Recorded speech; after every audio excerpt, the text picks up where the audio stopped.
Ladies and gentlemen, welcome to session 2 of SAHF-III entitled Evolving Protocols and Support Systems for Impact-Based Forecasting.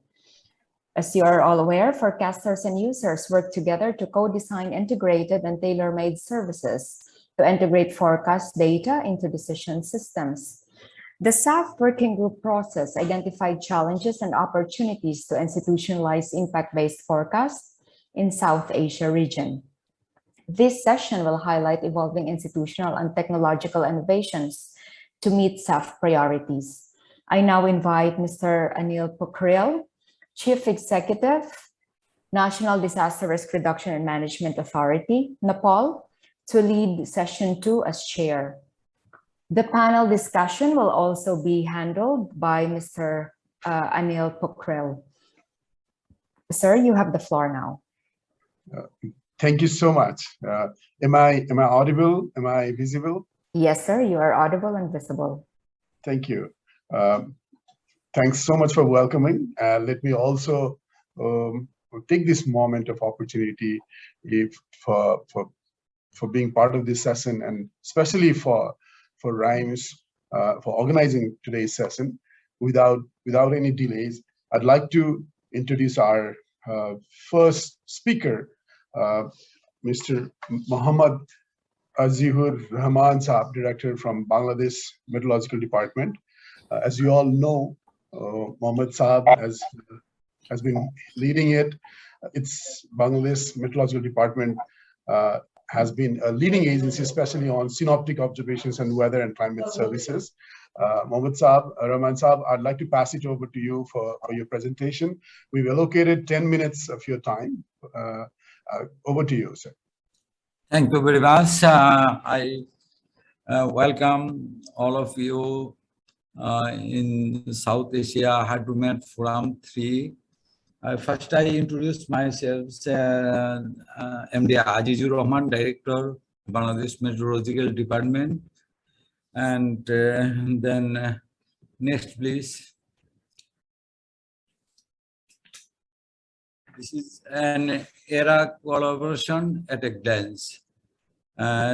This first one is the numerical weather prediction systems started the modern numerical weather prediction in Bangladesh through collaboration with RIMES. Next. Conducted 13 monsoon forums and recently started the winter forum that brought together forecasters and users with a view to improving forecast application.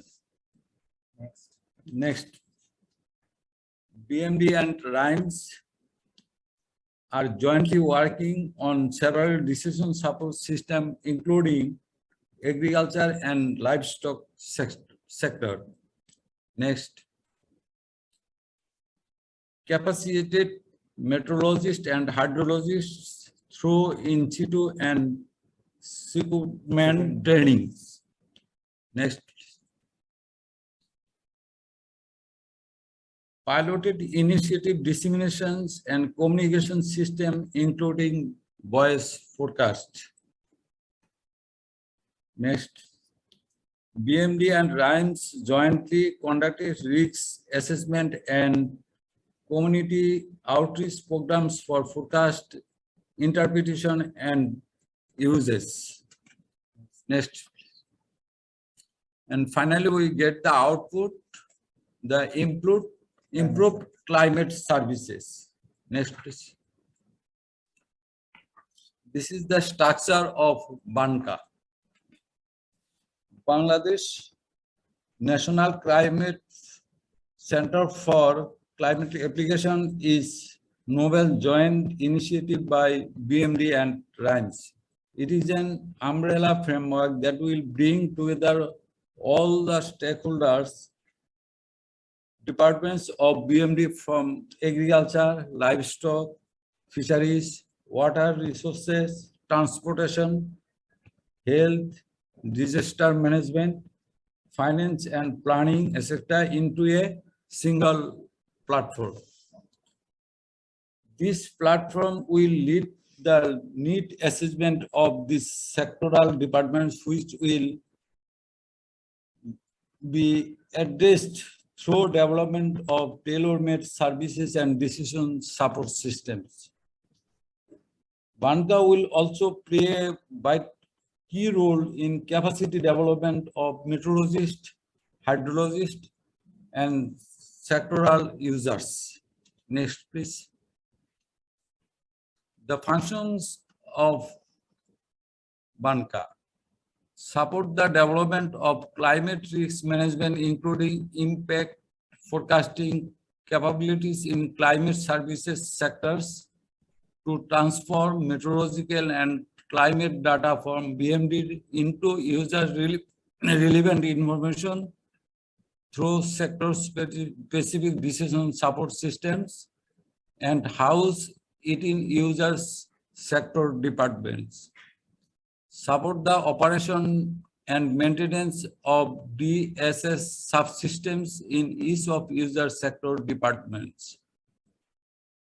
Capacity building of weather forecast and climate services user for effective use of decision support system and application in respective sectors. Next, please. Monitor and document climate application in planning, decision making, and in guiding investments, and provide technical guidance as may be needed. Draft policy papers based on evidence generated from the above to influence policy on climate resilience development. Finally, share country experience in climate application to inspire and guide other countries in the RIMES region. Next, please. This is the role of Banca and RIMES. The RIMES will provide the technical and support for establishment of Banca at BMD. BMD and RIMES jointly collaborate with all stakeholders, departments, ministries, and institutes. BMD and RIMES will jointly develop projects and capacity building programs to extend climate services to the stakeholders' departments. BMD expects Banca to be a RIMES regional center. Banca is expected to contribute in regional integrated development of weather and climate services. Next, please. This is the timeline of Banca. In 2019, RIMES proposed the Banca concept to Bangladesh Meteorological Department. In 2020, Bangladesh Meteorological Department facilitated the government of Bangladesh approval for establishing Banca. At present, in 2021, a steering committee was formed and several capacity building programs were organized. The future plan of Banca in 2022, BMD and RIMES will develop a joint 3 years program to flourish Banca. Next, please. This is the structure of the steering committee of Banca. The chairman of this steering committee is our Senior Secretary, Ministry of Defense, Government of the People's Republic of Bangladesh.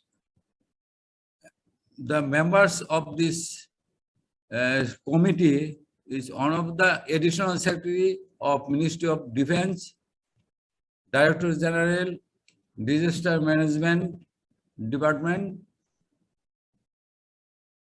Department of Agriculture Extension, Bangladesh Water Development Board, Department of Fisheries, Department of Livestock, Chairman, Department of Meteorology, University of Dhaka, Dean, Faculty of Earth and Environmental Science Department, Dhaka University, Director IEDCR, and Member Secretary of the Steering Committee, Director, Bangladesh Meteorological Department. Next, please. This is the example of the capacity buildings of the programs. Orientation on Upazila specific forecast, training for agricultural extension officials, training for Bangladesh Meteorological Department, meteorologists on seasonal forecast, training for livestock extension officials, and finally training for humanitarian workers. Next, please. Thank you for your kind attention. Thank you very much. Thank you so much, Rahman Saab, for your wonderful presentation, and especially for highlighting the services that you're actually providing services. I'd like to now call upon our second speaker for today, Dr. B.N. Misra. He's a GIS expert from Odisha State Disaster Management Authority, and I'd like to ask him to particularly highlight his presentation, the SAHF-III system that's been tried out in Odisha and a lot of other states in India. Over to you, Dr. Misra.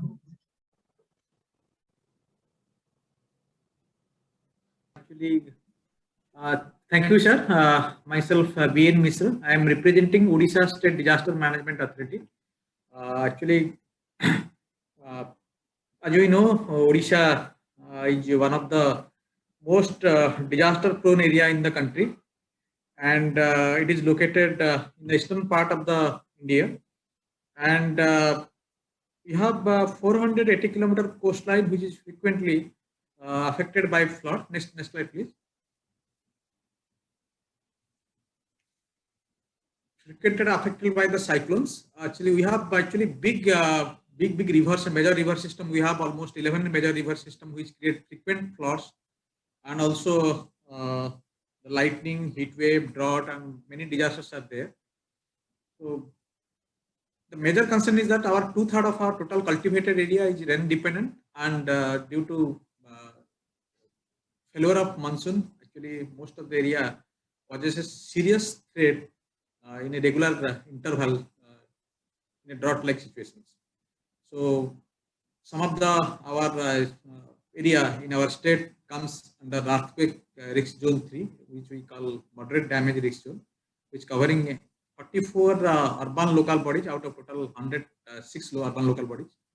So though it is a coastal state, and there is a potential hazard, tsunami hazard is also there.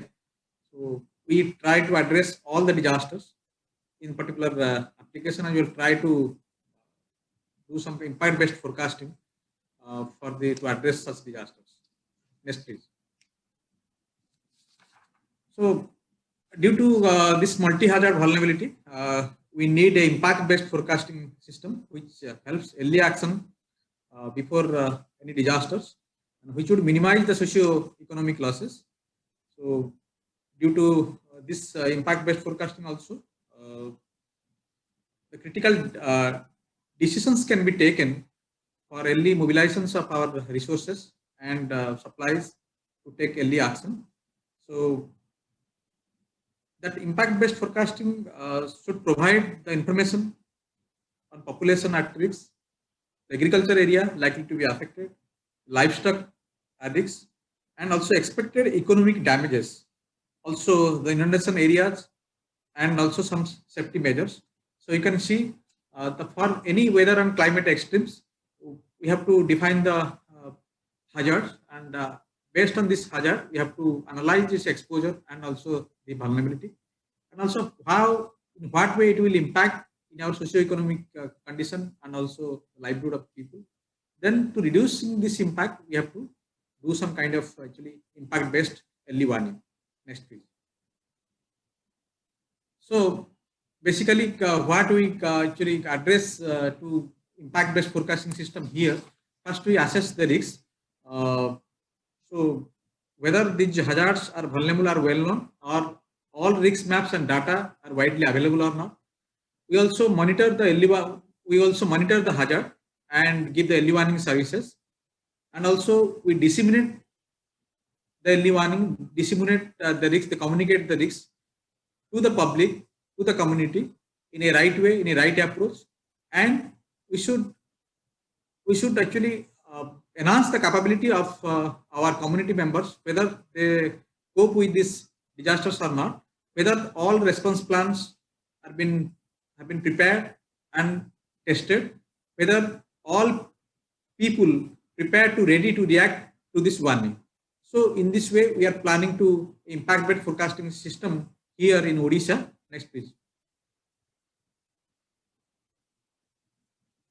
So for that, actually, to address this impact-based forecasting system, actually, in collaboration with RIMES, we have developed a one-stop risk management portal using a cutting-edge technology to provide actionable early warning information or improve disaster management. So through this, actually, it is basically a web and smartphone-based decision support system that aids in provision of timely early warning information for different hazards. We developed this mobile and this web application in both the regional language and English languages. So normally, what we do in this system, through this system, we translate weather forecast product into user-friendly actionable advisories based on the threshold drawn from historical parameters to ensure effective preparedness in place to minimize the risks. So it also offers the impact-based forecasting, which drives action for save lives, protect our property and livelihood. Through this application also, we are giving impact-based forecasting for almost all disasters in our state. So we have developed flood forecasting system, this heat wave, cold wave information system, road safety monitoring system, agriculture and drought monitoring system, lightning advisory system, earthquake tsunami monitoring system, ocean state information system, and also cyclone monitoring system. So this is not a actually we need a different, actually it is not like that at an independent agency you can do everything. So we collaborated with different organizations in our state itself. All the stakeholders have been involved. For say flood forecasting system, we actually involve the stakeholders from our Department of Water Resources for data and their services, and for other department also, even agriculture department also have been involved. Agriculture department is also involved for this development of this drought applications, and we are also integrating all the actually forecast product from primary sources like India Meteorological Department, European Center for Medium Weather Range Forecast, ECMAP WF, and also our internal mechanism also there. We integrate all the information for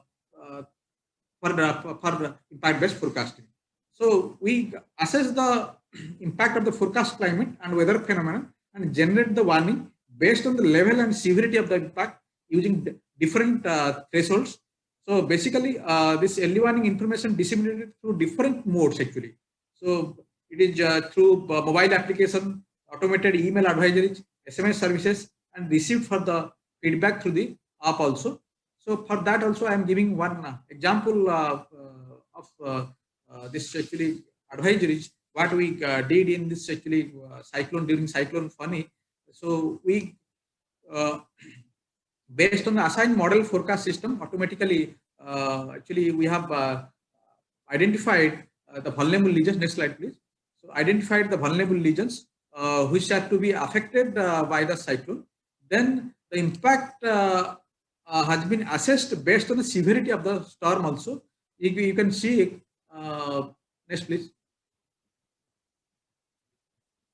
You can see the right map also in the map itself. So you can visualize that based on the threat status, based on the impact of this severity of the cyclone.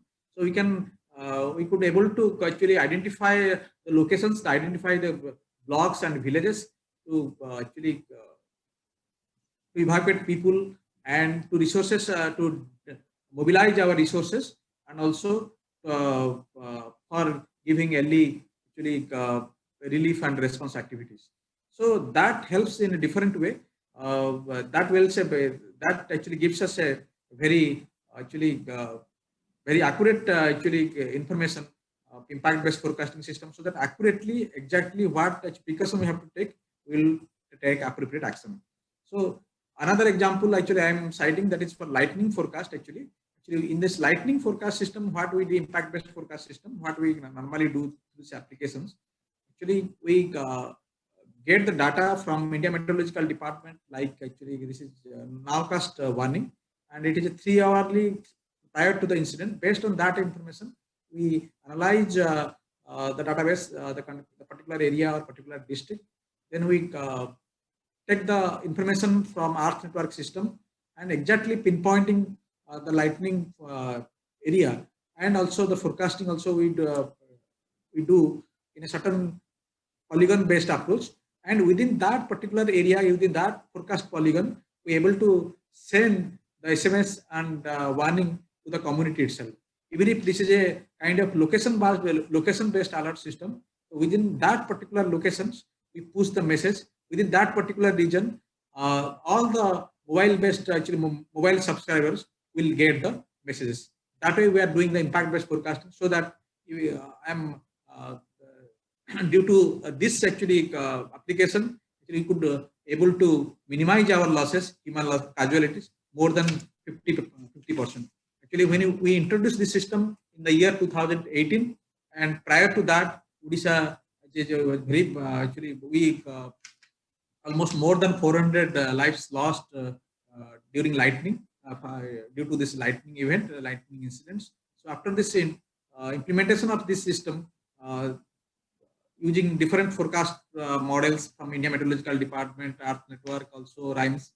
So we developed impact-based forecasting, and developed this integrated all the information in SAHF-III applications and disseminated to the people, location-based alert system, and our human casualty reduced almost 50%. Now we are trying to reduce it to a double digit.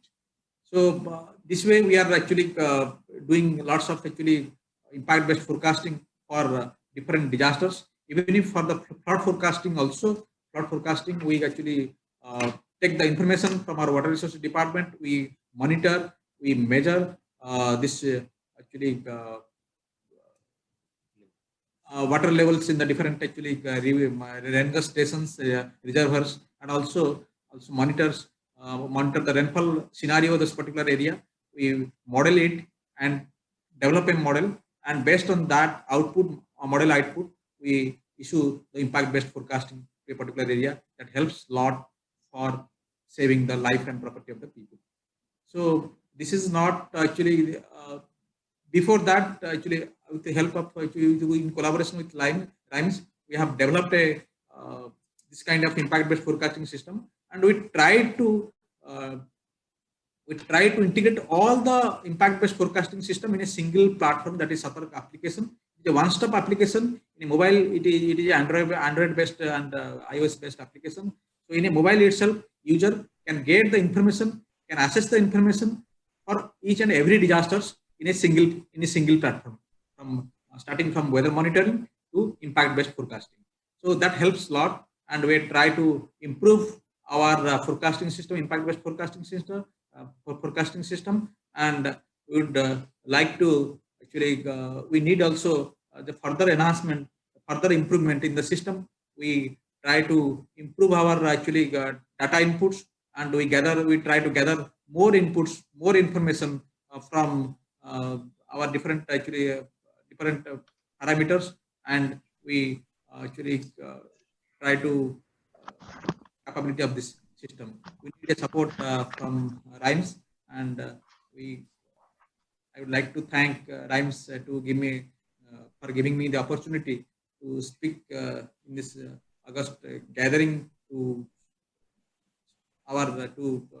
describe our system and impact-based forecasting system which we have done.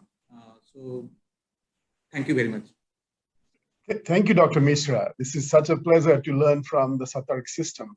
We here at the National Disaster Management Authority, we're also planning to learn from your experiences and to try out, with support from RIMES, some similar SAHF-III system in Nepal that looks at multiple hazards and use impact-based forecasting system. Thank you once again. This now leads me to go over and introduce our next speaker, Madam Katrina Johnson. She has been helping us, the government of Nepal, in particularly pilot the impact-based forecasting. Such a pleasure to have you here. But as you all know, she's the head of the ARC program, and she also works for the UKMet office. So without any delays, Katrina, over to you for your presentation. We have 10 minutes allocated for you. Okay, thank you. Can you hear me okay? Clearly. Please go ahead. Okay, thank you very much. So hello everybody. As Anil sir introduced myself, I'm Katrina Johnson. I'm the work package lead for impact-based forecasting as part of ARC. The programme is headed up by my colleague David Corbelli. So could I have the next slide, please? So the IBF approach, as a colleague in India has already introduced, the ARC programme has been working very closely with key stakeholders. We have been working with Anil sir and also BMD, along with NHSs in Nepal, Pakistan and Afghanistan. And within this, we're not just working with the Met services themselves, we're working with their key stakeholders. And part of this is actually been training the key stakeholders in the concepts of IBF. And also very importantly, they're pivotal in the process of this. All their input is really, really important to making the IBF service a very much a success. And also what we have been training them in is the limitations of forecast and forecast uncertainty, because that plays a big part in the risk matrix, which always form a part of IBF. The Met Office has also been supporting technical training to the Met Services staff, because this is a new concept, and we're introducing longer time ranges to the warnings, so that we're giving more advanced warnings to the citizens. Underpinning any IBF service is an impact table, and Anil sir has been involved, and you know, the NDRMA, certainly in Nepal, played a very strong part in developing those impact tables. And also another really important thing is there's been co-development of the actual product itself, because if a forecast can reach citizens, but if they can't understand it, there's no point. And then once we've actually launched an IBF pilot, we've been supporting the Met services so that if they've got any questions, because it's a new concept, we've been supporting them on a daily basis in Nepal for the first 3 weeks, and then going through the pilot. And another important thing is continual improvement. So we've asked for the feedback from the stakeholders both during the pilot and following the pilot. And then that leads to the continual improvement of the product itself and the way it is delivered, which is the service. Next slide, please. So we've actually, as part of ARC, we have successfully launched a pilot. This was in Nepal. As I said, the key stakeholders at Met Service, DHM, and one of their key stakeholders was NDRMA.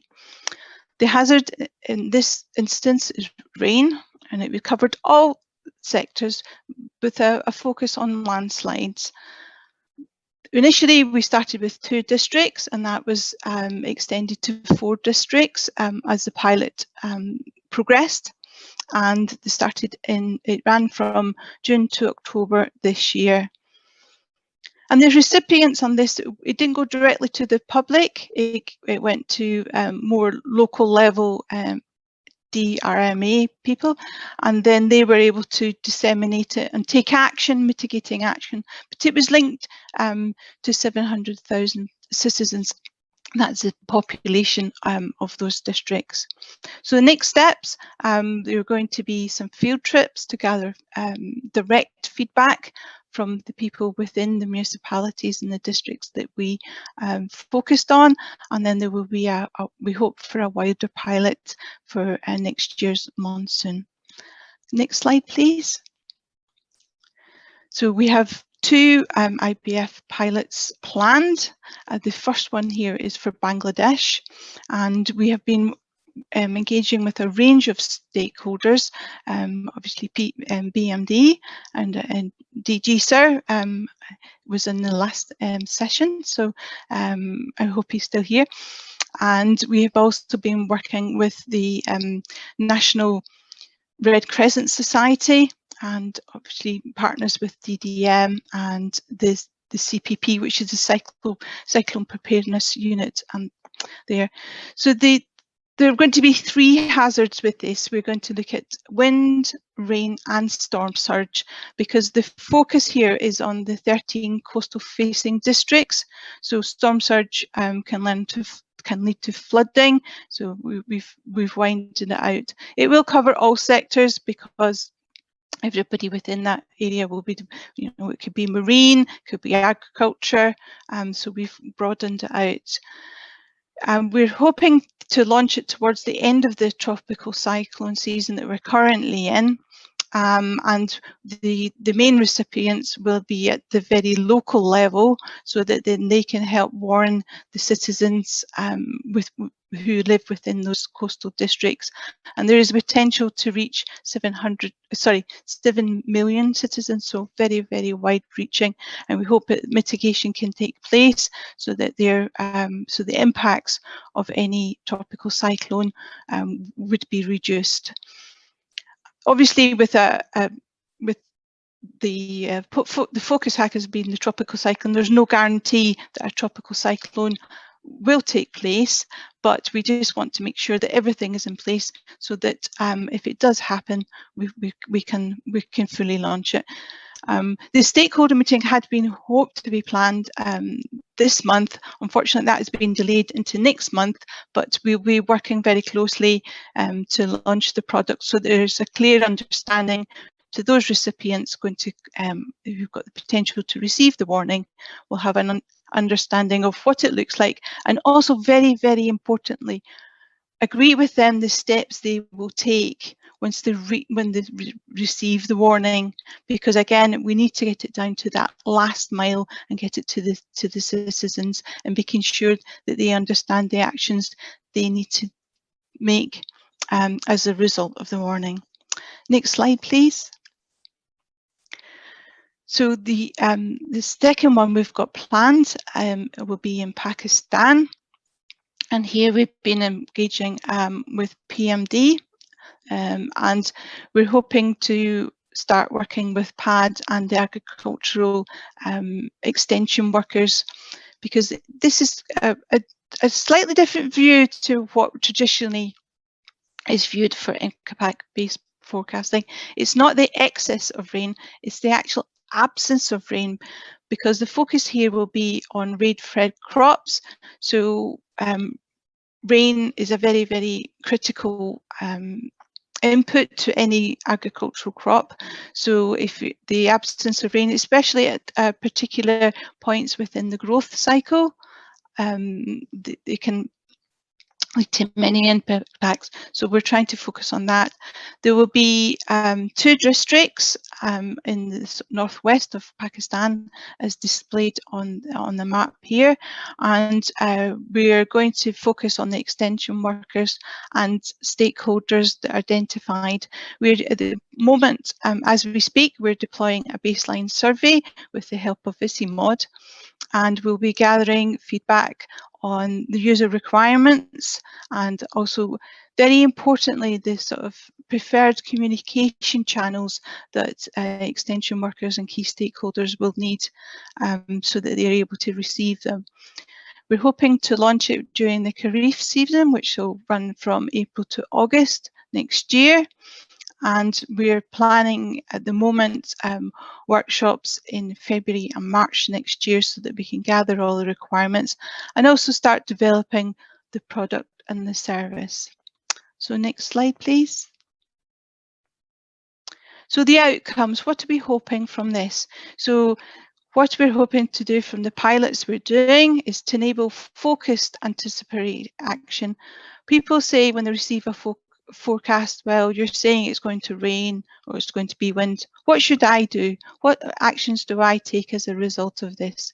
So what we're hoping is that the warnings that were issued as a result of the pilot will give them focused anticipatory actions so they know what to do or how they can prepare, both at a sort of individual level, citizens level, but more importantly from the sort of government authorities. So they say, do they need to mobilise more resource? Do they have to put in more machinery in a focused area so that the impacts will be as mitigated as possible? And as I said earlier, it's the continual improvement of an IBF product and service. Here in the UK, we've had IBF warnings for the last 10 years, but we're continually improving them due to feedback from our stakeholders, so that there is broader and better, and it's more impactful. And then we hope that there'll be expansion of the pilots, but that is very much will be on user demand and user feedback. So thank you very much.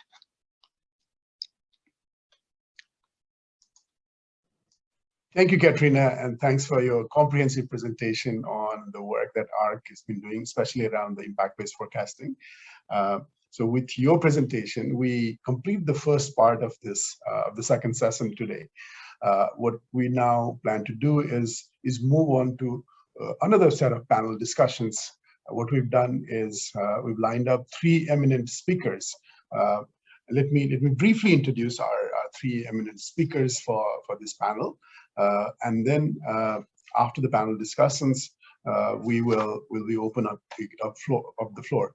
But for the panel discussions, what we've done is we've requested our panelists to speak for around like 5 to 6 minutes in the first round. We will then take up 1 question each. So in total, during these 2 rounds, our panelists will be able to speak for around like 10 minutes. And then we'll open up for discussions. Now, let me first introduce our first speaker for today, Dr. Azmat Hayat Khan. He's quite noted around this reason. He's the head of Climate Change Impact and Integration Cell of the Pakistan Meteorological Department. Our second speaker is, we all know, he's very recently moved on from Kathmandu. He's the program area manager of WHO, and he looks after the country health emergency preparedness and international health regulations. We're really happy to have him here in Nepal for quite some time. And then last but not the least, our third panelist is Dr. Ranjit Punyawardana. He's the director of DOA Sri Lanka. So we'll be requesting each panelist to make a round of presentation for around like 5 to 6 minutes. And I would like to now first request our Dr. Azmat Khan for his deliberations. Over to you, Dr. Azmat.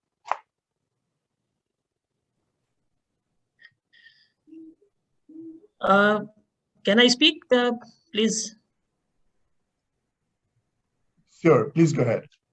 Oh, sorry, Dr. Azmat is actually not feeling well. He is right now. He has went to hospital to get his checkup. So would you be able to fill in on his behalf, or?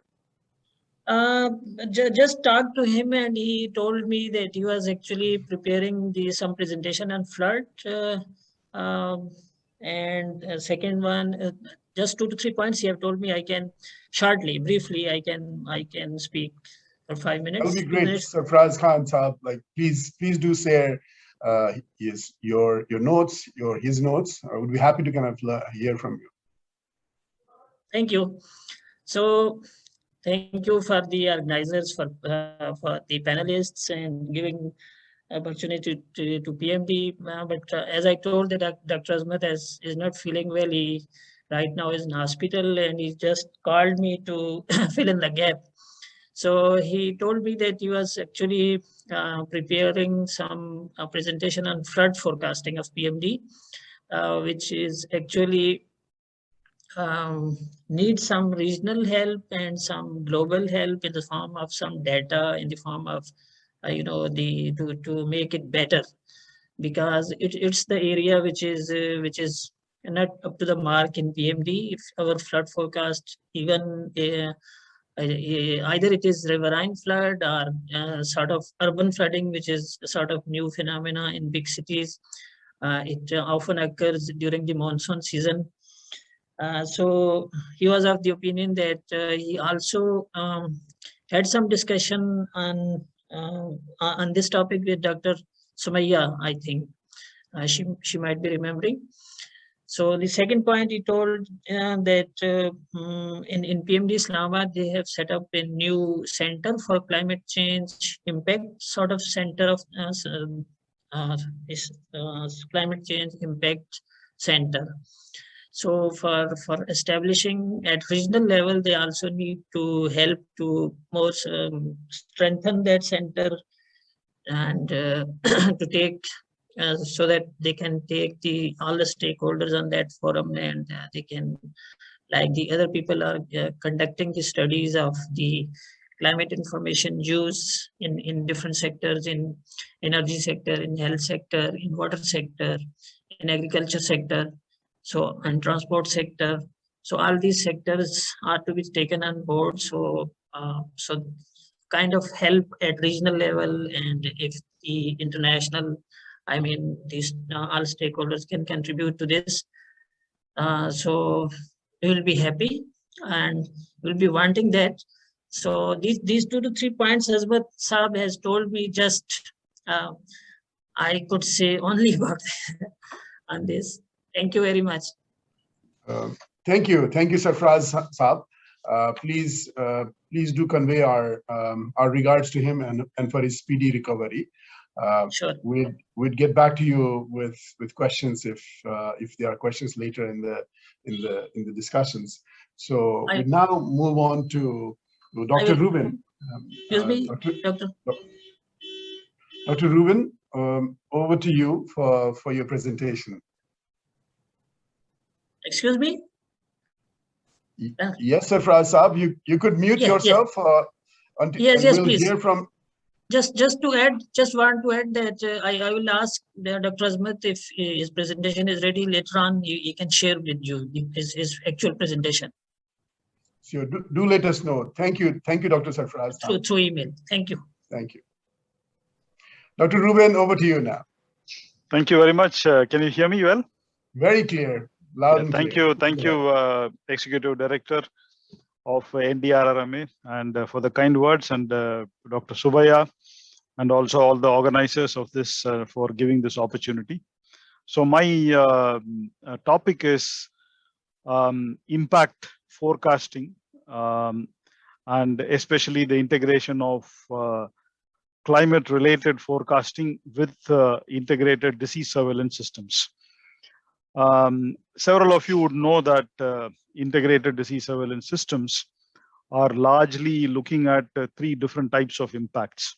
One is as early warning systems, so that impending outbreaks of diseases do not really turn into public health emergencies and the kind of epidemics and the current pandemic that we are actually facing.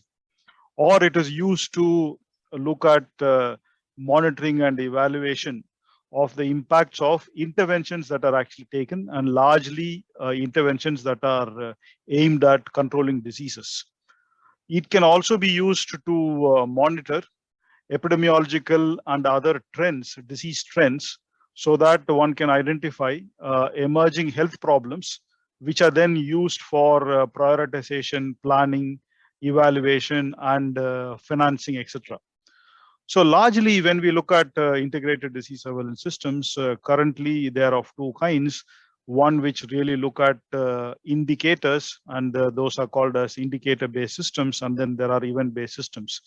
And in indicator-based systems, we are largely left with looking at the trends of cases, the counts of cases, and the counts of deaths or the trends of deaths.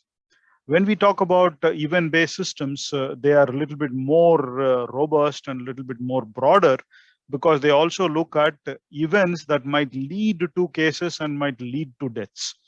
And here we talk about looking at vector behavior, or we call them vector bionomics, things such as animal populations, movement of populations, etc., environmental changes. Sometimes we look at water quality and various other issues. Now, traditionally, we used to really focus only on information gathered largely from health facilities, whether they are hospitals or whether they are primary healthcare centers, or even from health workers who go door to door collecting information.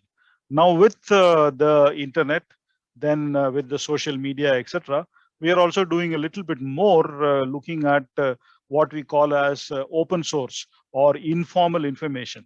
But again, these are also really focused largely on cases and deaths trends, and sometimes it might also look at what is the chatter that is going on, what are people speaking about, what are the kind of searches that people are actually doing, are people actually looking for particular type of drugs to buy, etc., which might then indicate that in a particular community, maybe a particular type of disease is actually on the rise. Suppose they're looking for influenza drugs, or they're looking for, let's say, drugs which to treat, let's say, fever, etc. Then we know that some of these things are happening, and then one can actually intervene early. But ultimately, all these things, whether we really look at indicators or we look at events, really do not move the needle as much to the left as we would want it to. Because as we all know, once the disease sets in, there is only a very short period in which it is latent and it is actually on a trajectory which is flat. The moment it starts doubling in terms of cases, and then exponential rise actually happens, sorry, then there is really very little opportunity to be able to contain the disease, because it takes its own course and it is a geometric progression. It is no longer an arithmetic progression.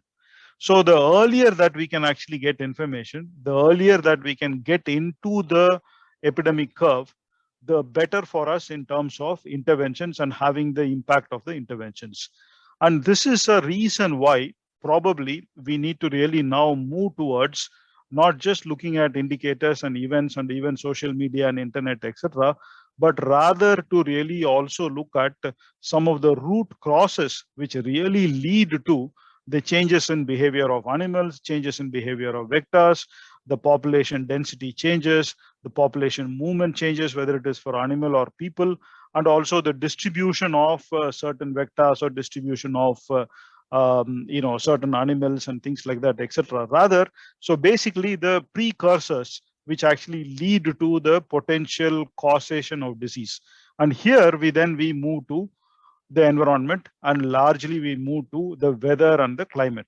So if we are able to really get good products and good indications and good alerts related to sudden changes or gradual changes of weather or climate, which then lead to the changes in all these things that I talked about, whether it is vectors or animals or directly humans, etc., then we can actually have an opportunity to intervene early and impact early in terms of various ways. Either we can actually, through the alerts, gain time and left shift the epidemic curve, or enter it as early as possible.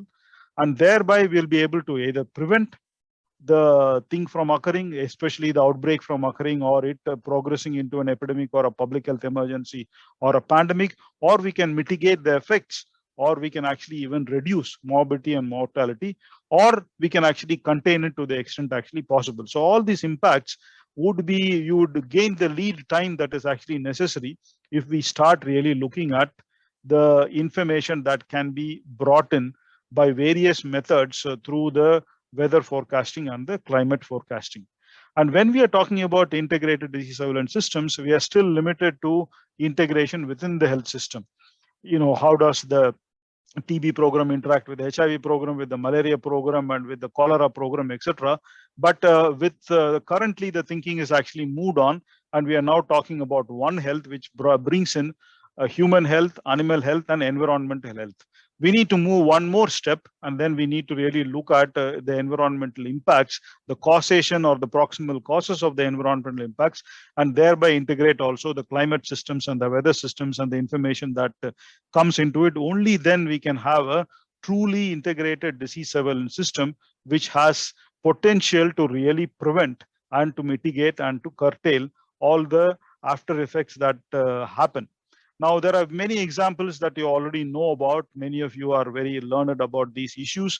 And some of these, quick things that I would like to highlight are how the ENSO, El Nino, or the Southern Oscillation systems lead to coastal warming, algal blooms, and thereby changes in the ecosystems, whereby new Vibrio cholera are actually elaborated, leading to cholera outbreaks and even cholera pandemics due to new variants of the cholera virus, cholera bacteria. Then you also have, the temperature and humidity changes, which actually lead to the changes in the mosquito populations, leading to, let's say, outbreaks of dengue or chikungunya or Zika and malaria and things like that, etc.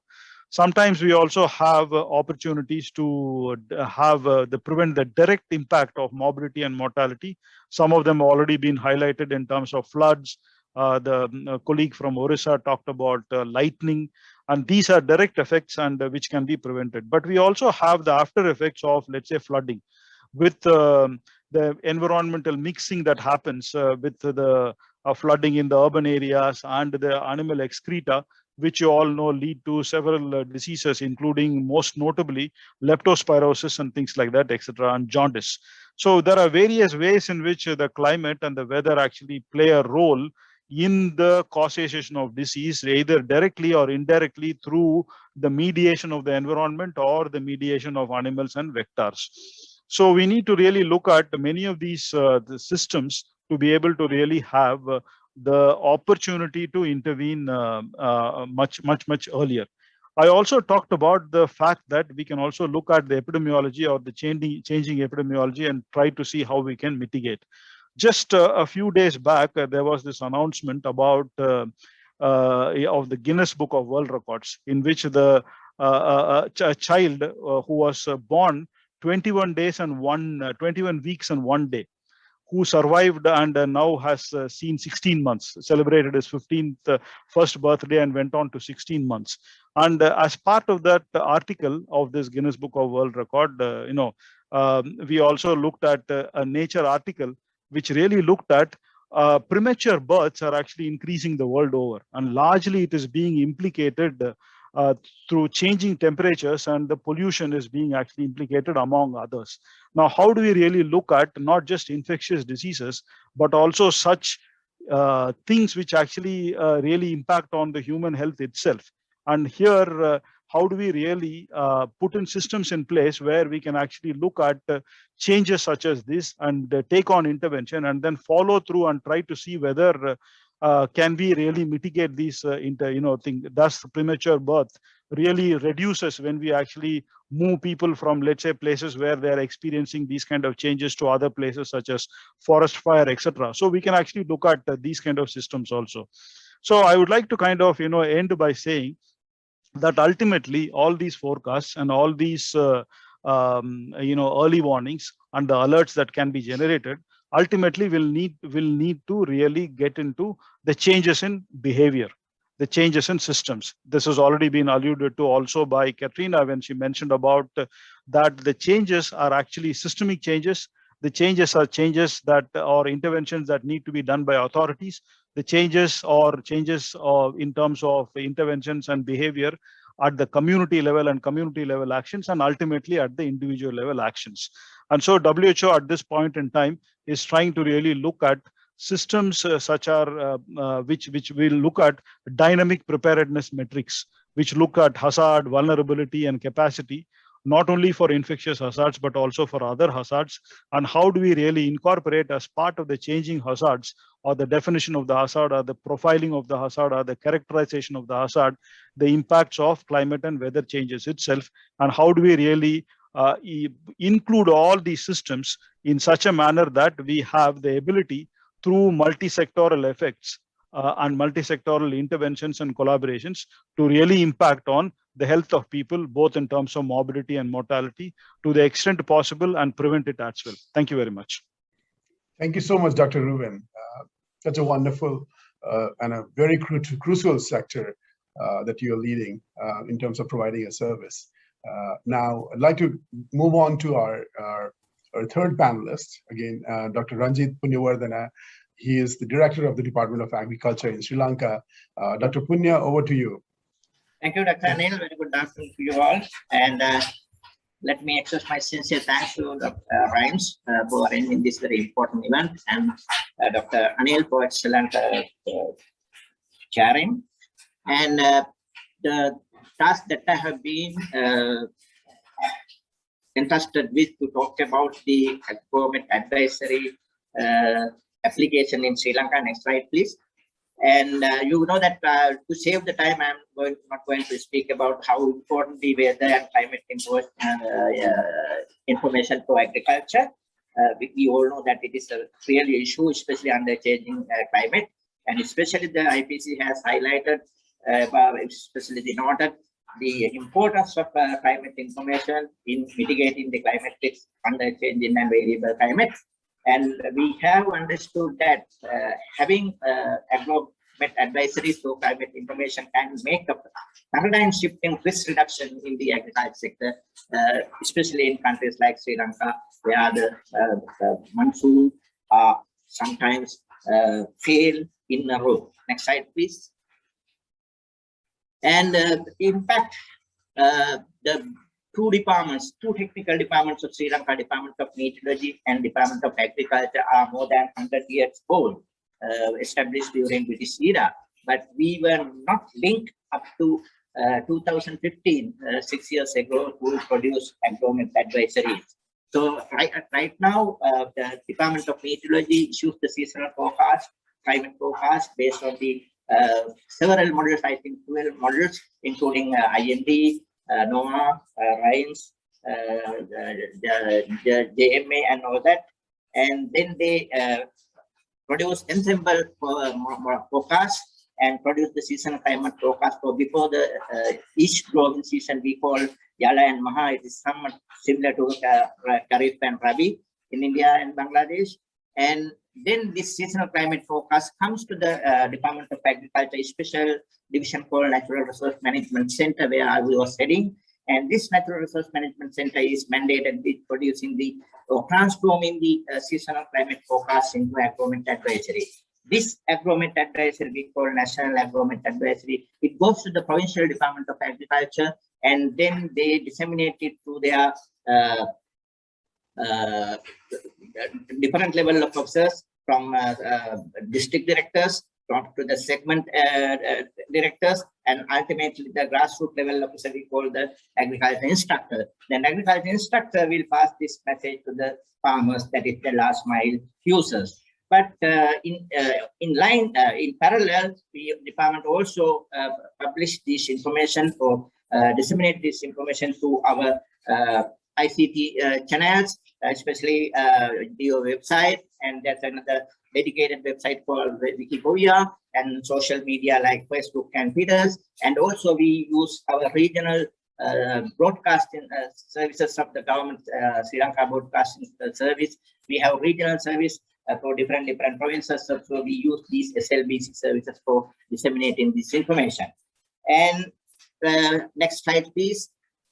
And then very recently, actually, I was congratulated the RINES for supporting Sri Lanka with the funds obtained from the WFP. So they had a very comprehensive study about the Hydromet advisory, because it is only 6 years old. Comprehensive study about the Hydromet advisory in Sri Lanka, and they have found that there are 5 different indicators. So prerequisite we should look into in Hydromet advisory if it is to be effective. And most and foremost thing is the user-friendly availability of user-friendly Hydromet advisory. And next one is the having the Hydromet advisory in a timely manner. That means that at least 1 month lead time before the start of the growing season. And also the other one is these Hydromet advisories must be accepted by farmers, because sometimes if they don't accept, there is no point of having it. And also then we should think about whether these farmers use this Hydromet advisories in their day-to-day or week-to-week decisions making. And also finally how effective these are. What are the impacts of the using of these Hydromet advisories?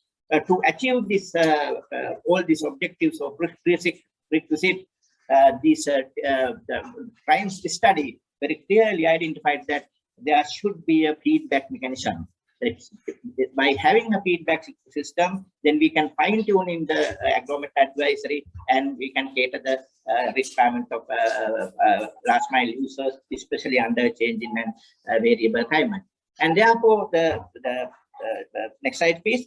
Therefore, these primes have suggested a paradigm shift in the generation of Hydromet advisory system in Sri Lanka. Instead of the Natural Resource Management Center, which was mandated with producing the National Hydromet Advisory based on the seasonal climate forecast issued by the Department of Meteorology. Now they have suggested that the Department of Agriculture should have a separate cell staffed by expert committee.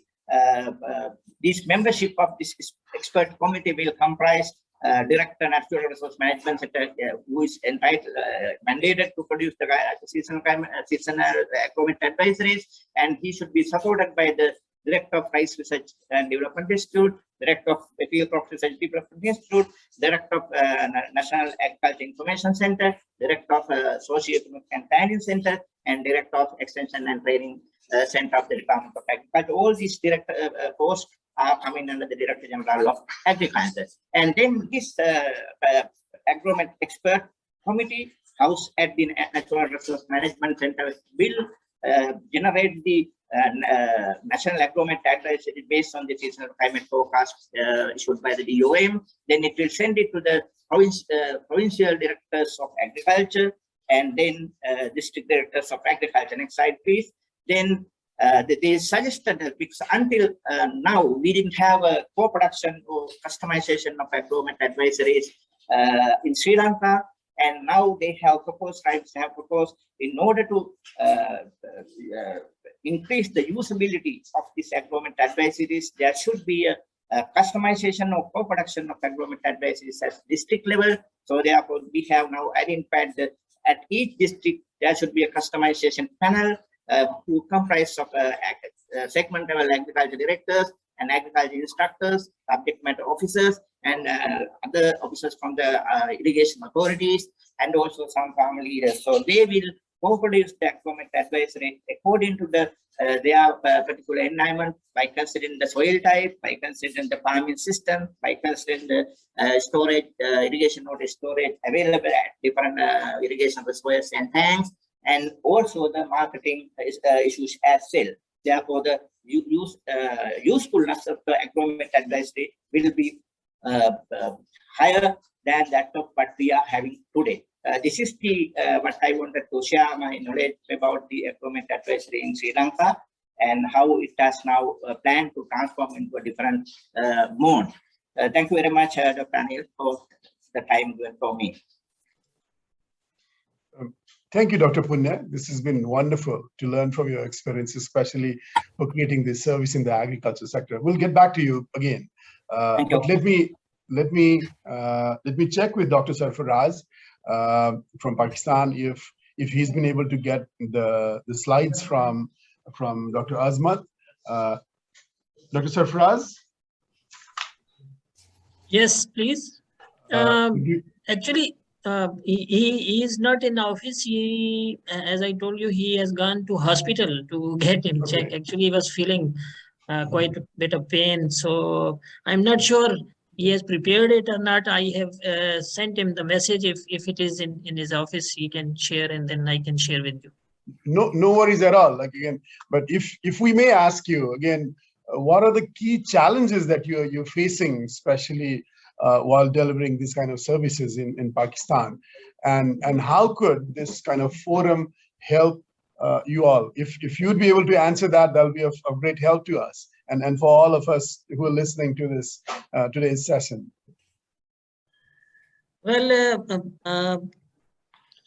as I gave some points on flood, I remember he told me that we lack the data of snow cover, we lack the data of bathymetry, then we lack the data of river discharge, So at regional level, if we can share such type of data with each other, so we can make a better forecast, especially the flood forecast.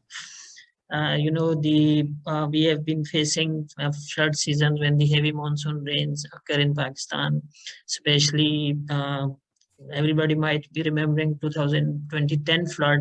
It was a super kind of flood which has devastated all the landscape of Pakistan from north to south. So according to him, according to Dr. Azmat, actually I have not worked in the flood forecast, so it's just his points that I'm conveying it. The other thing, recently PMD has established a climate change integration center, some sort of that center. So it is just a new setup. So we'll have some we'll want some kind of support at regional level if we can engage the other stakeholders in it. And of course, there was a talk of regional RIMES regional office set up in Pakistan also. I don't know what is the status of that, but if that office is set up like it has been working in Bangladesh, it has been working in other countries, so it will be very useful for us to conduct such type of studies that the people using the climate information, people using your forecast, early warning, how much they are getting benefit from it, and if it is carried out in a more robust way, so what can value it at, what can add the value to our service actually. So these are the some points randomly which come in my mind. Actually, I was not prepared, and at the last moment, Asmat told me that I'm not available. I'm feeling a lot of pain, so I have to go to hospital. So please, you carry on. So these are the points, actually 2 to 3 points which I want to share with you. And if he has prepared a presentation, proper presentation, then I will ask him to send, or I can send if he shares me when he's back. Thank you, Dr. Sarfraz. Thank you so much for filling him. I'd like to now move on to our colleague again, Dr. Rubin. What really intrigues us is again based on your work in the region, and also again today's deliberation. How can again the South Asia Hydromet Forum, the regional cooperation, contribute to capacity building of public health institutions, and possibly also the NDMOs like ours, to mainly integrate climate and weather services into public health, disease prevention and management. I'm sure you'll be the best person to again answer this. So over to you, Dr. Rubin. Yeah, thanks, Mr. Pokhrela. So I would like to kind of answer this in two parts.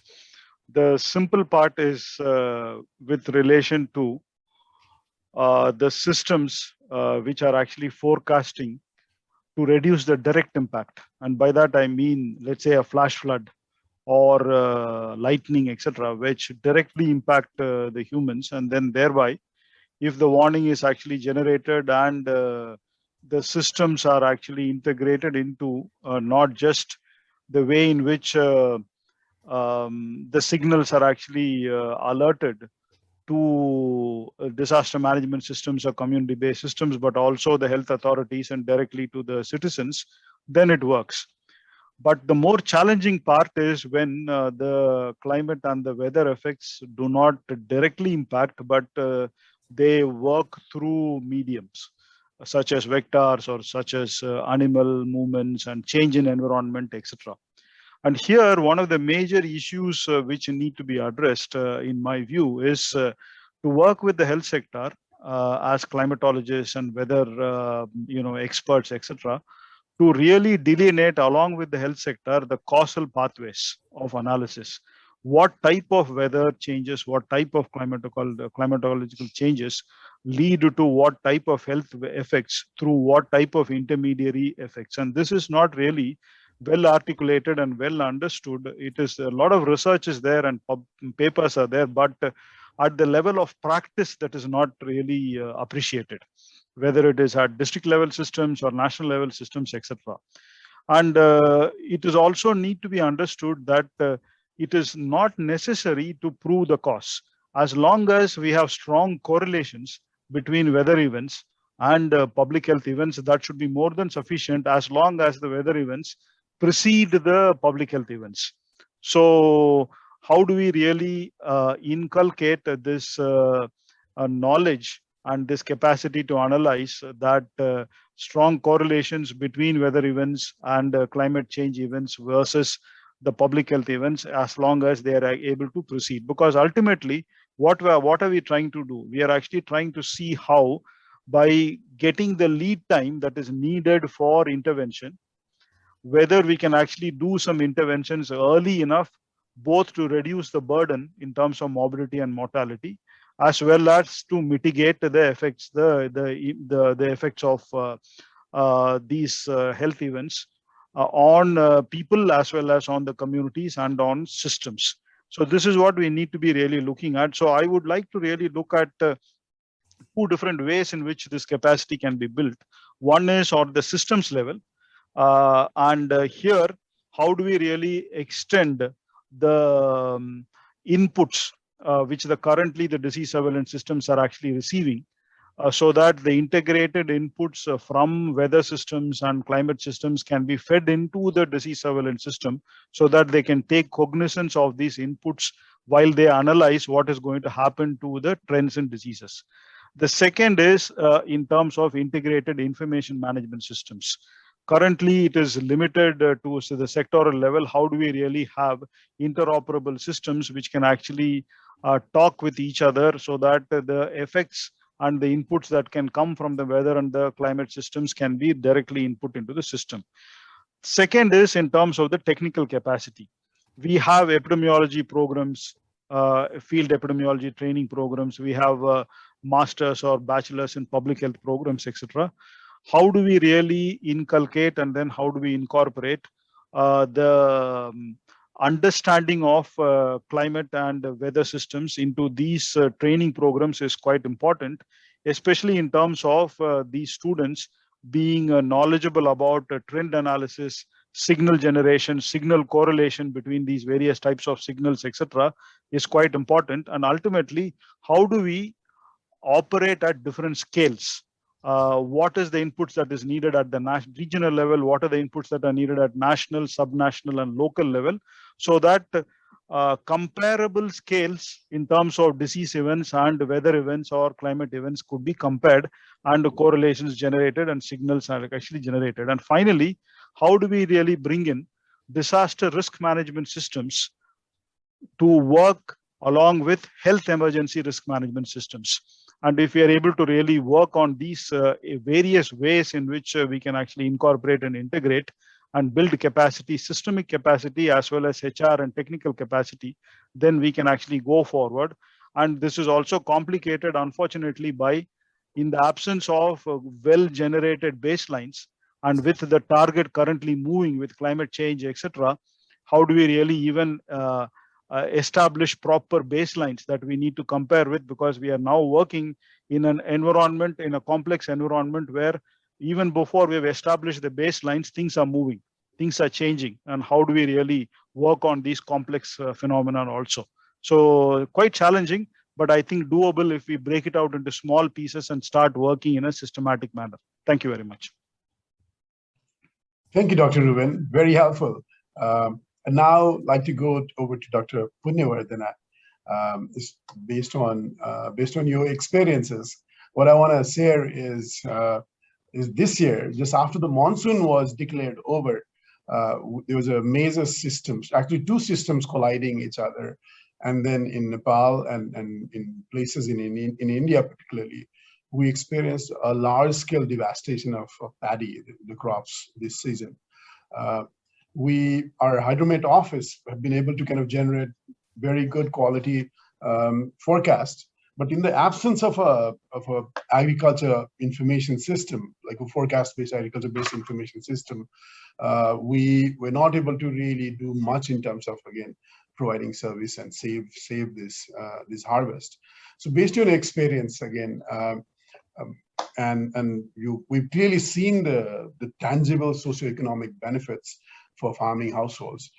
Our key challenge, my question is what are the challenges and the opportunities to influence public service design and to adopt a national program on similar weather and a climate service based focus on agriculture information delivery?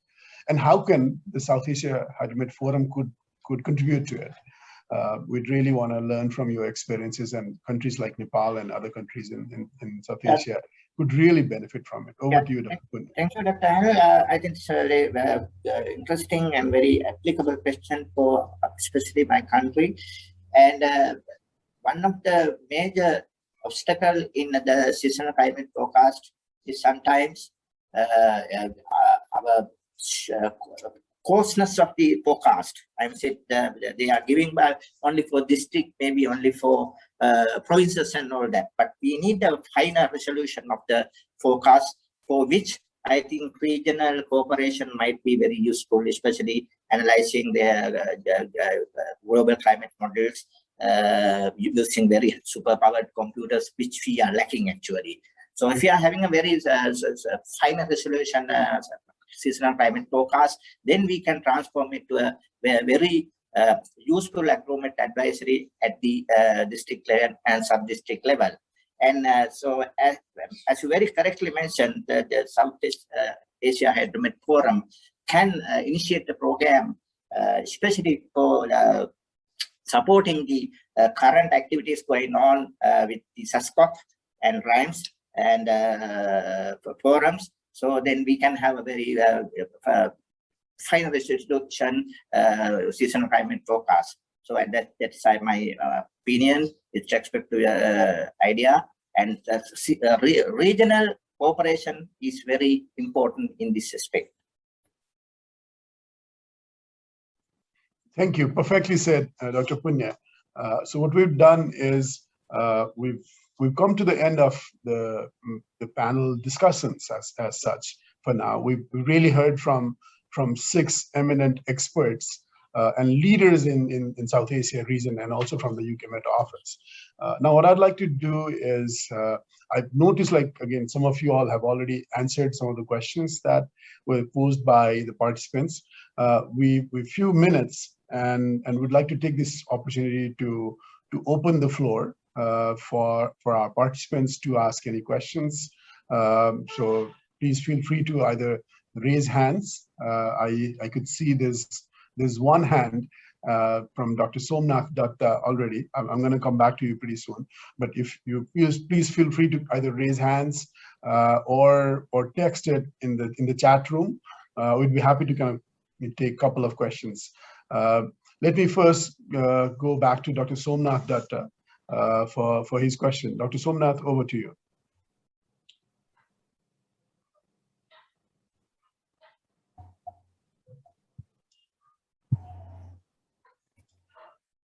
Dr. Anil, his hand was raising from the very beginning. From the very beginning, I think that was by unintentional. So in that case, there's already been a couple of questions answered.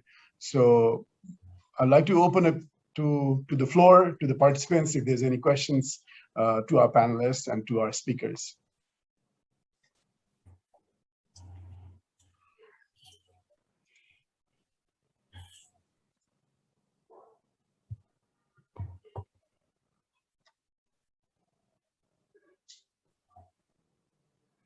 I don't see any questions on the chat room, and neither any hands raised. What I'd like to do is, we're keeping good in time wise, and would like to take this opportunity to really again to use a interactive mode of again looking at some of the questions and answers using online tools. So what I'd like to do is, I'd like to hand it over to our colleague Lisa from the World Bank to actually guide us through an interactive question and answer session using an online tool. Lisa will surely provide us on the details. It's mainly on Zoom survey via poll options, and it'll be and she'll be the one who will be helping us administrating some of these question and answer session. Lisa, over to you. Thank you, Mr. Anil. Thanks for that. And we have heard many of the good discussions and presentations from our panelists. I think now it's an opportunity to turn to our audiences, the attendees. So I will request our team to facilitate, first initiate the first question. If you could share the screen. So we will do this exercise through this application called Menti. So if you could take some time to open this website either on your laptop or through your mobile phone, and then type in this code that will allow you to view the polling questions on your screen. And once we get all the results, we will consolidate them and demonstrate in real time on the screen. So please, I would invite both the panelists and also the attendees to join this session. We will start with the first question. Next slide, please.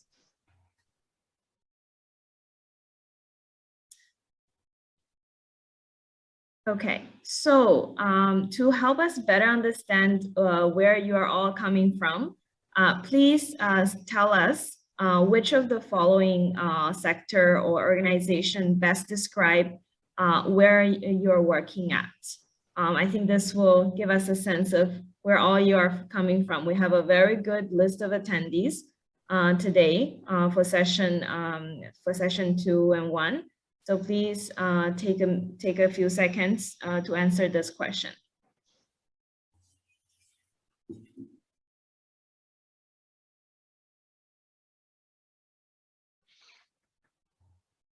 Hello.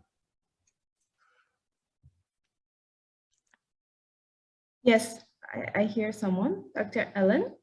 Yes, it's me. Hi, Alan Thorpe. Yes, please feel free to come in.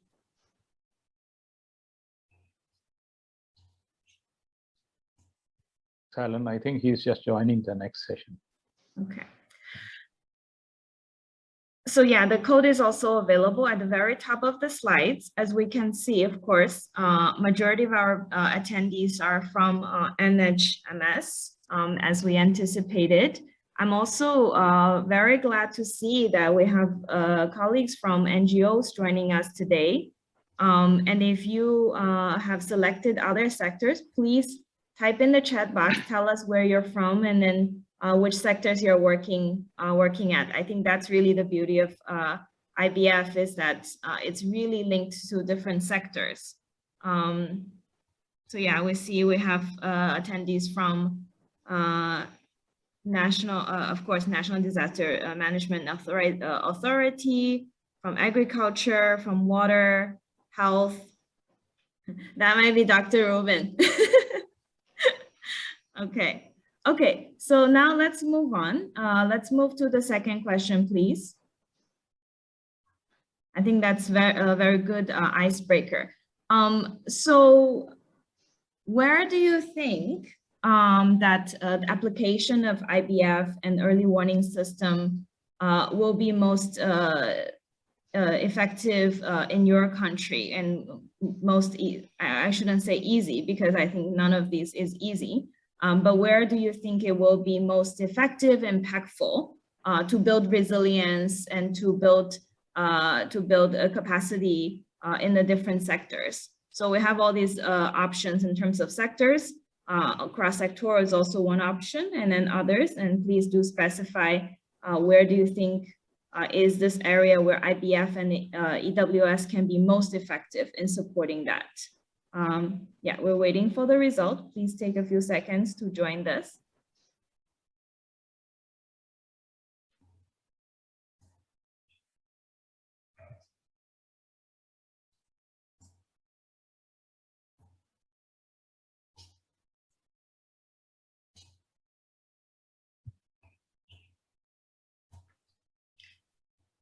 I'll check my colleague. Are the results coming in, or do we have a technical glitch?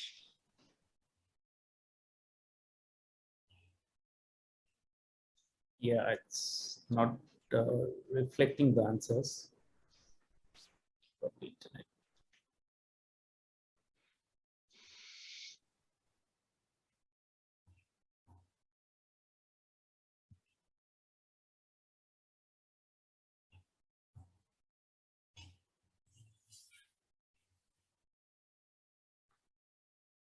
Perhaps we could exit and try to log in again.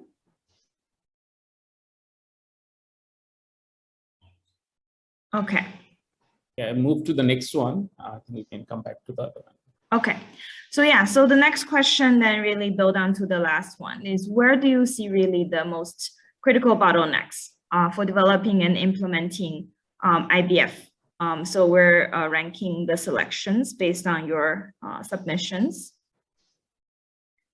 Yeah, so we can see that, of course, the availability of the data is currently identified as the, oh, it's interesting to see all the shifts in dissemination versus institutional framework.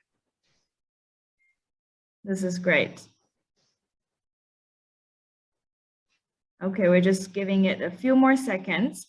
And I would also request my colleagues to perhaps take a screenshots when the results are coming in, so we could share this with you after the event, because I think these are very insightful to get different sectors, participants' opinion on these things. Okay, it seems like number one remains to be the availability of vulnerability and exposure data. And number two is on the forecasting capacity. And I think this is perhaps one area SAHF could really play a stronger role. I think institutional framework now is ranked as the third most important and bottleneck for implementing IBF. Those are very interesting results. And of course, all of these elements are extremely important equally. But I think it's interesting to see from your practical experience where SAHF could really contribute to. Okay, let's move on to the next question, please.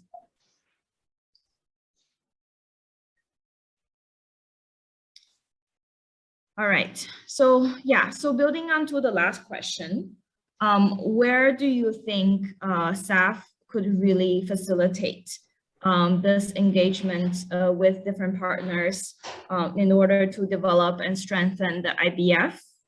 We have a couple different options here. I think you will have the ability to choose a different level of agreement. Please, let's wait for the result. Great, it's coming in.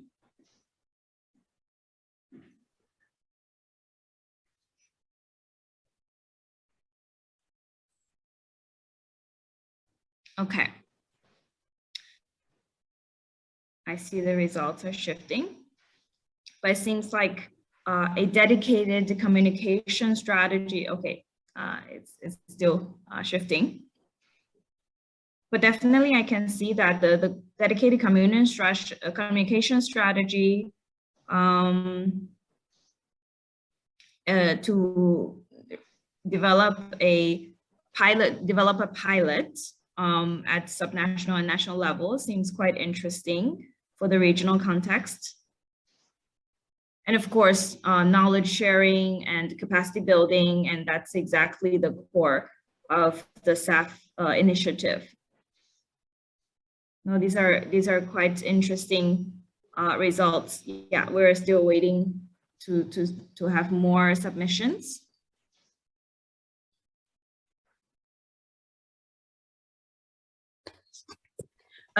If I may check with my colleague, do we have the question on the word cloud?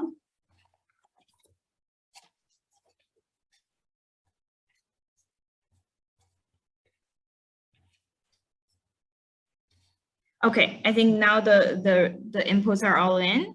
So it seems like Oh, sorry. Yeah, no worries. I think seems like the top 3 results are the pilot, the capacity building, knowledge sharing, the technical guideline to support the governments on strengthening the engagement with weather forecasting users, institutions, and then 3 of the elements are rated almost equally based on the submission. Okay, let's move on to the next, please. Yeah, so this is regarding dissemination. So through what channel would you prioritize reaching to the local communities in both urban and rural context? I mean, technologies are quite emerging very fast in South Asia recently. So I'm very interested to see the results for this one. It's interesting that we're getting 0 input for newspaper. Okay, definitely a large portion of the people have voted for SMS and other, I guess, applications, mobile and mobile applications, followed by, it's very hard to read, but I think local leaders and government authorities. I'm surprised that we're not seeing a lot on social media because I feel like South Asia is quite active on social media. Okay, no, this is very interesting. I'm just checking. I think the last question, I really would like to see that, but Itesh, do we have the word cloud ready? We did not put the word cloud, Lisa.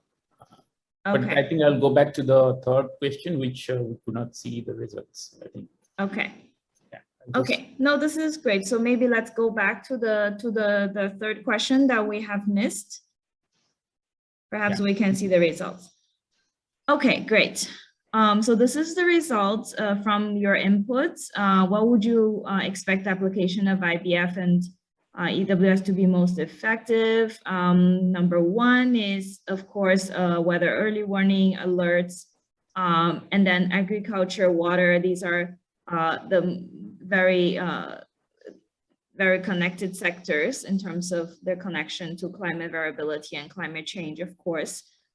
So not surprising. I'm interested to see that the 4th one is cross-sectoral. I think that aspect was highlighted by many of the speakers actually at the previous presentations and the panel discussion. And I see transport, of course, aviation, and health and energy sector. Okay, no, that's a very interesting result. So thank you again for participating. I think this is just a very fun way to get everyone to participate in addition to listening to the panelists. Thank you for joining, and I will pass it back to Mr. Anil. Thank you. Thank you so much. I really enjoyed being part of it. I hope our other colleagues who've been participating also equally enjoyed being part of this survey. Now let me take an opportunity to really sum up our session, and then we'll close it. And so what we see is again we've done a very interesting mix of our eminent speakers. The first speakers mainly touched upon the evolution of how our Hydromet institutions have been able to graduate from just mere providing Hydromet information to really kind of focus on creating services. The IBF is a classic example that we've noticed it. I've really been mesmerized by the innovative mechanism of Bangladesh National Climate Application Centers to really reach out to key users and the climate sensitive sectors. This clearly reflects the new generation of the thinking on what is much needed in this region, and that Met services cannot stop with providing the information that they produce. Rather, the Met services increasingly need to adapt, have been able to kind of adopting, and also adopting a whole of a society and a whole of a government approach to reach out to understand the needs of the key sectors to take decisions. This example also provides us an interesting approach to ensure how med services have been of great help to, again, maximize resource management and opportunities. I'll also want to take this opportunity to thank our rapporteurs, Mr. Subesh Thakal from RIMES, Mrs. Ditchen Chering from the World Bank. We've worked together in the past. Hi, Ditchen. And also Mr. Ephraim Ferrari from World Bank. Thank you so much for your notes and for, again, capturing these discussions. These presentations will be available on the website, but let me also kind of like quickly share our collective takeaways.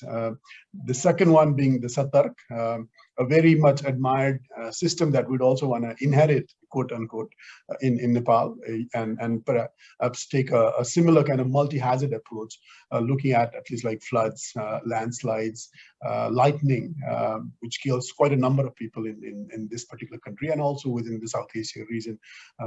I'm really been glad. I've also been texting some of our colleagues, and they've been really happy about to know the SAHF-III system. Thanks Odisha State Disaster Management Authority for utilizing the best of these products from scientific institutions, and thanks to RIMES for, again, being the backbone for this support for devising such a system. The name itself is so much kind of acceptable to also other parts of South Asia, including ourselves. Again, SAHF-III means to be alert in Nepali as well, and this name is itself sufficient to capture the elements of and the essence of what exactly it's trying to kind of do it. Moving on to the ARC. Thanks once again, Christina. Amazing efforts, especially though we've seen some early results, some of those pilots in Nepal, Pakistan, and Bangladesh, but this has been very really encouraging, and a clear case of how to connect the Hydromet data generators with the service providers, with particularly the case of, again, floods, landslides, and other sectors. And so this way of, again, really graduating from being a data producer from an observations to really tell not only what weather will likely be, but also what weather will do is an amazing graduation that we've been able to really benefit services in the key sectors, and floods and landslides, the disasters just being one of those sectors. Really moving forward and improving our systems to take a focused anticipatory actions, forecast-based actions in the Nepali case. I'm sure there are a lot of other programs in the region, given the high amount of risks from both natural hazards and also these hazards that are accentuated by climate change, demands the need for such impact-based forecasting. So thank you, Christina, for that. Now moving on to the discussions from our panelists. Was again starting with Dr. Rubin, and very clear, crisp case of, again, how we could work together, especially and the need for public health institutions to really utilize multiple means to understand, also monitor situations on the ground, and including the use of the technological power and the advancement, the computing, along with the engagement with citizens, using open source information is the way ahead. And to address such complex health emergencies as well, and how NDMOs like ourselves could also benefit from part of these systems. But more importantly, what we also understood that forecast generated and early warning systems needs to really result in the change in behavior and the systems, and interventions really must happen at individual level, at community level, and at the levels of governance. And so multi-sectoral interventions are more critical than focusing only on one particular sector. And so we need to really look into the interoperability and the interconnectedness. Thank you, Dr. Rubin. Last but not the least, Dr. Punyavardhini was very elucidating case, highlighting the need to be sensitive to understand the needs and demand of the agriculture sector, especially the last mile farmers in the context of this climate change.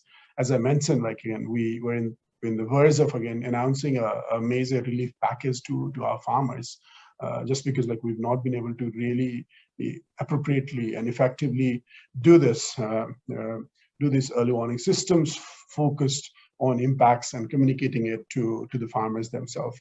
Just in the case of Nepal, after the monsoon was declared over.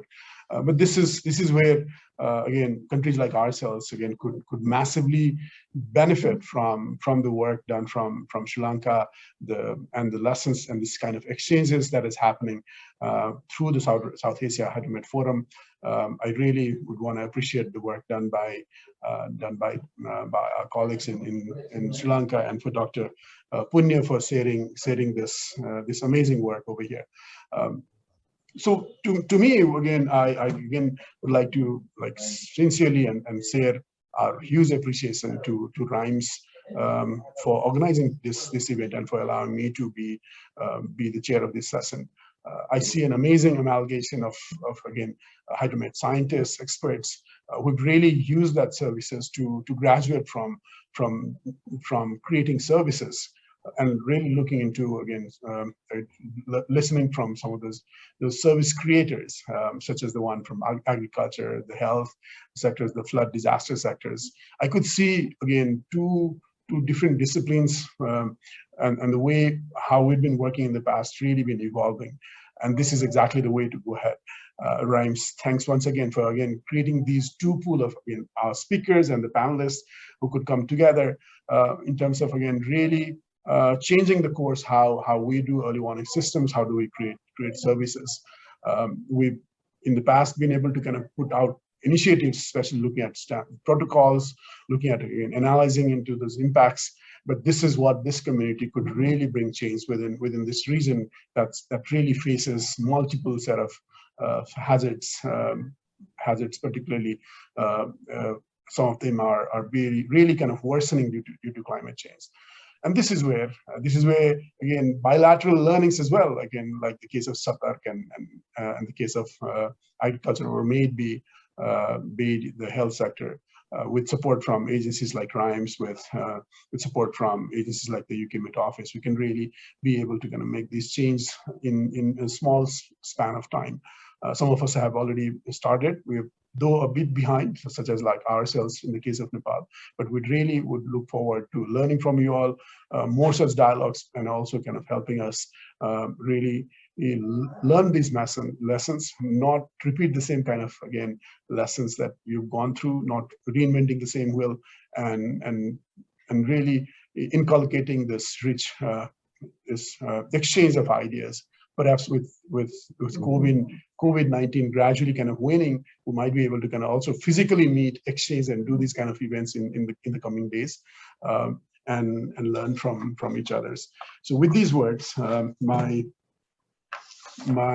huge appreciation and thanks to the organizers for, again, being part of this session, prioritizing this session over all of your priority work.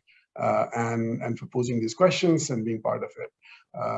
Lastly, and not least, I'd also want to again thank the RIMES, the organizers, but also World Bank, the UK Met Office, and others who've been of strong support in disseminating this amazing knowledge that's evolving in such a rapid basis. Thank you, everyone. Thanks for being part of it. I'd want to pass it back to you, Rosie. Over to you. Thank you very much, Mr. Anil Pokhrel, for efficiently facilitating and taking the lead in session 2. Very well done, sir. As we cap session 2, I kindly request everyone to open your videos for photo taking.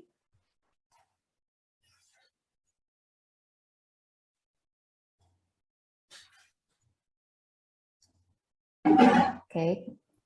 Colleagues can inform once the photo has been taken.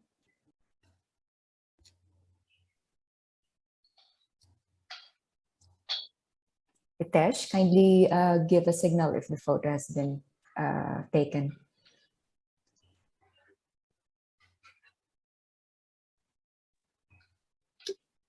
Yep. Okay, thanks very much. Thanks everyone. Thank you. Thank you very much, everyone. We are now on a 10-minute break. While on break, you may also kindly participate in the session survey that will be administered by RIMES colleagues, and please rejoin after 10 minutes for session 3. Thank you all very much, everyone. Thank you.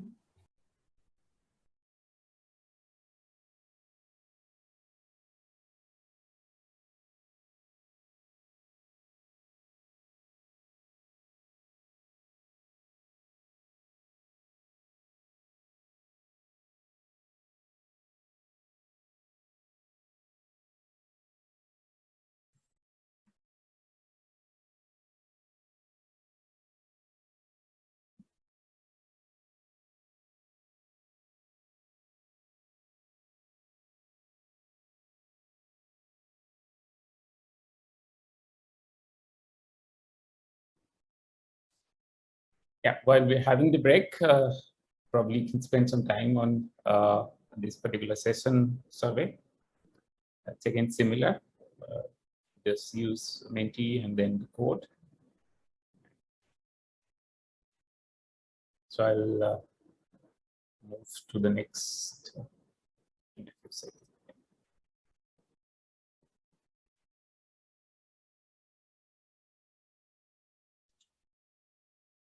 So can we use this 10 minutes break to check the audio and video of our speakers and panelists for the next session, if that is okay?